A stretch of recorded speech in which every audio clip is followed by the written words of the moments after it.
భారత రాజ్యాంగ స్ఫూర్తితో జనసేన పార్టీ పనిచేస్తుందని Janasena party Kakinada rural incharge Pantham Nanaji తెలిపారు. కాకినాడ గుడారిగుంటలో Janasena party Kakinada rural incharge Janasena party PSC సభ్యుడు పంతం నానాజీ కార్యాలయం వద్ద 75వ గణతంత్ర దినోత్సవ వేడుకలు ఘనంగా నిర్వహించారు. కార్యక్రమంలో భాగంగా ఏర్పాటు చేసిన జాతీయ జెండాను పంతం నానాజీ ఎగురవేసి జాతీయ జెండాకు సెల్యూట్ చేశారు.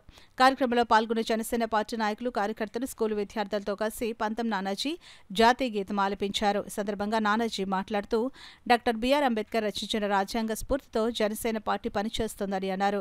ఈ కార్యక్రమంలో కాకినాడ రూరల్ జనసేన పార్టీ అధ్యక్షులు కరెడ్ల గోవిందు, కరప మండల అధ్యక్షుడు బండారు మురళి, పార్టీ నాయకులు, కార్యకర్తలు, మహిళలు పాల్గొన్నారు. భారతదేశానికి గణతంత్ర స్వతంత్రం వచ్చి 75 సంవత్సరాలు పూర్తి వస్తాం.